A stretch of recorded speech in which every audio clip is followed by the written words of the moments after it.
Hello everyone, I'm back with another video on MEXT. So a lot of you were asking about undergraduate MEXT examination, like what to prepare for it and how to prepare for it. So in today's video we're going to talk about that. Although I'm not undergraduate MEXT scholar, as you know, I am a research which is like master scholarship. So I haven't given MEXT undergraduate exam, so I'm not speaking from my personal experience. I have just researched from the MEXT website and have talked with other undergraduate scholars, so I'll be sharing what I heard and what I saw. So yeah, let's get into it. My first and foremost tip while you are preparing for MEXT examination or any examination in general would be plan ahead. Plan the syllabus, plan your time, plan the things that you know in advance, so you can give more time to things that you don't know and you know what you know. So planning is quite a key factor for preparing for an examination. So this brings me to today's sponsor of this part, which is Skrintel. So if you're like me who procrastinate doing any task because they don't know where to start from, then Skrintel will save your life as well. So Skrintel is a visual space that combines an infinite canvas with document. By blending creativity with clarity, it will empower you to transform abstract thoughts into concrete ideas and strategy. It is a mind mapping website that you can use to study, take notes, and do research on.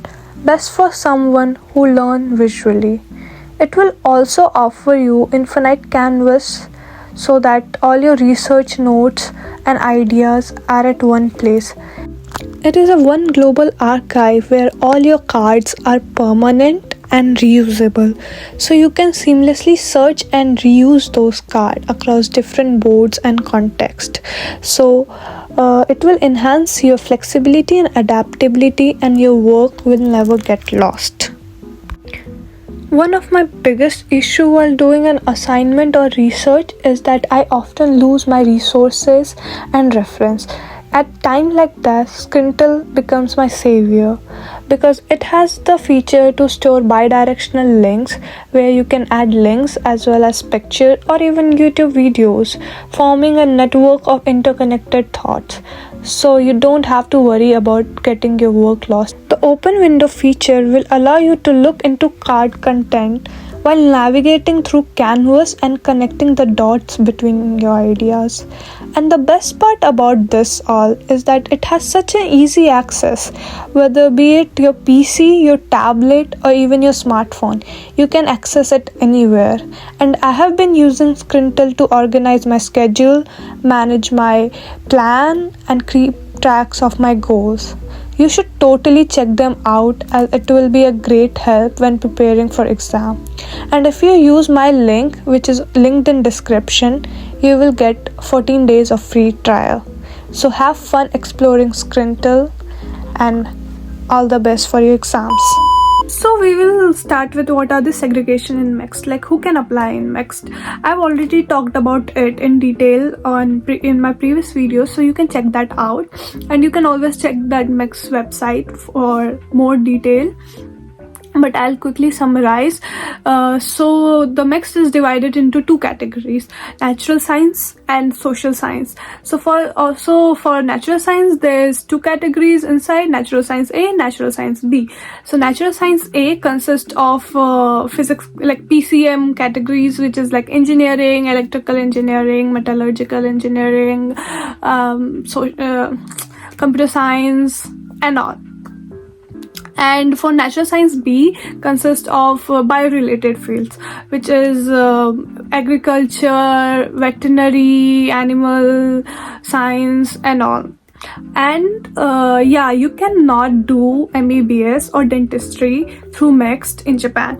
It's written on the website. A lot of people ask that can we do MBBS through MEXT? So answer is no. Indians, it's not open for India. The application is not open for India, so we are not eligible to apply for MBBS. Yeah. And for social science A and social science B, in social science B,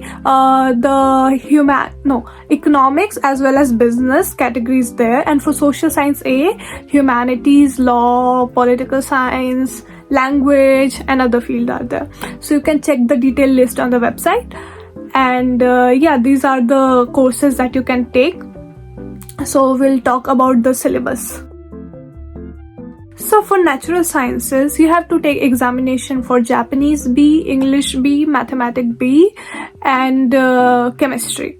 And depending if you are choosing natural science A, which is for engineering related field, you have to take physics on top of that. And if you are choosing natural science B, which is biology related field, you have to take biology with all the subjects like English, Japanese, mathematics, chemistry, and biology. So for social sciences, you have to take examination for English A, Japanese A, and mathematics A. So this is the exam that you have to take for.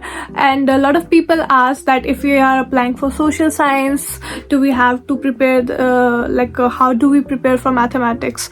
So the level of mathematics is gonna be different for natural science as well as social science. Obviously natural science it will be more difficult, but yeah, I mean it's gonna be more of 11th 12th level. So now talking about what kind of questions are frequently asked in those examinations and how to prepare for them.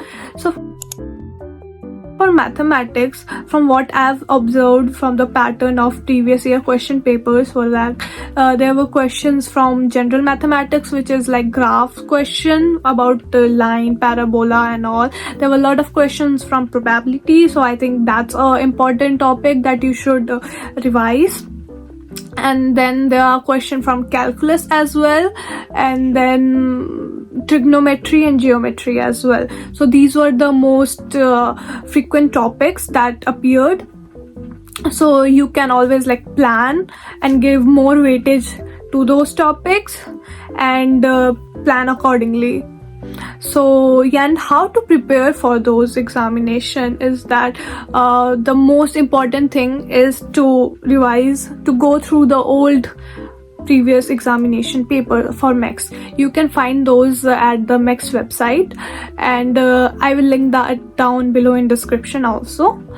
So there are around like 5 years of question paper available, so you can go through that, practice that, revise, practice, and yeah, that's it. And if you are a natural science student who's already preparing for JEE mains or any engineering or any competitive examination, so the structure is gonna be very similar to what you are already preparing. So consider the NCERT book or any extra book that you're referring to. So mathematics A and B, like topics were almost similar, but the level is gonna be a little bit of different. So from what I observed, there was like less question for calculus in mathematics A. So mathematics A is for social science students, so there were less question for calculus, but there were a lot of questions for probability. So probability might be a important topic for you guys as well, who are preparing for who are from social science. So yeah, those were the important topics for mathematics. Now we'll discuss important topics for physics. So for physics, there's gonna be a lot of questions about general physics, which will involve like position, acceleration and velocity questions and their relations with them. So it's important to memorize those equations and solve questions like that.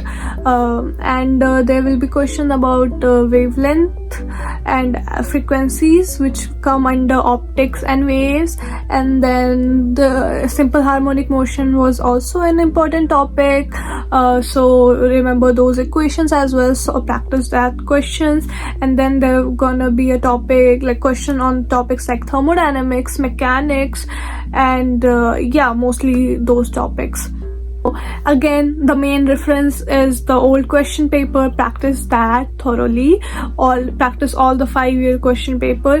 And other than that, I think NCERT book or any other reference book that you're using, like at my time HC Verma was quite popular reference book that we used to use during 11th and 12th. I'm not sure about current time, so any other reference book that you're using is enough, along with the NCERT.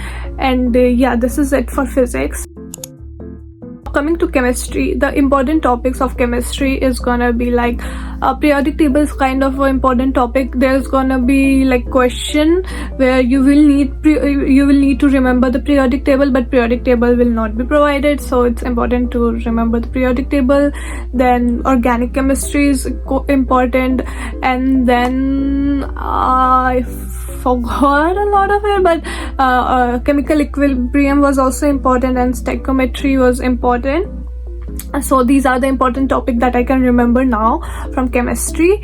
And since I was a PCM student, so I cannot tell you about like the important topics in biology because I have not studied biology myself, so I don't have much experience in that. But you can always check biology paper, like previous year question paper, and I'm sure for as it is for chemistry, physics and math, it's gonna be same for biology. That the NCERT book is gonna be enough along with any other reference book. So if you are preparing for any competitive exam for biology, which is like NEET or any other medical examination as well, so I think that is gonna be enough. And most of the question pattern was also same. And now about English and Japanese. So English is gonna be the basic English that you study, so I'll not go deep into English. But for Japanese, it's important for, I think, social science student to know Japanese well than natural science student. For natural science student, Japanese the weightage of Japanese is not as much as social science student. So I would suggest if you're applying for social science, you should have better understanding of Japanese beforehand. But if you are applying for natural science, I think for you guys, the weightage of mathematics as well as English matter most. So focus on that. And if you don't score very well in Japanese, I think that's okay. Few tips that I want to give, that plan out your schedule properly. Focus on easy questions first that you can solve, so that you don't lose your point solving difficult questions and like missing out on easy questions because of the time management. So I would suggest have a good time management strategy by following like solving easy question first and then going on to the difficult question. And if you are stuck on a question for more than a minute or two, then I would suggest move on. Don't get stuck, because time is again very important factor in examination like these. So yeah, and practice lot of old question papers. That is the most important tip. And in the end, I would say be focused. Don't be too stressed on the day of examination. I know it's quite difficult, but try to be more calm down so you can think properly, because a lot of time, even though you know the answer, and because you are anxious and stressed, you make some silly mistake and then you lose the point. So it's important to solve the question with a calm and cool mind, and keep working hard, and I'm sure one day you'll come to Japan soon. So this is it for today's video. I hope you guys will find it useful when you are preparing for your exam for MEXT. And yeah, all the best for it. And if you have any question or any comment, then let me know in comment section, or you can also DM me on Instagram. The link is in the description box. And yeah, see you in the next vlog. Bye bye.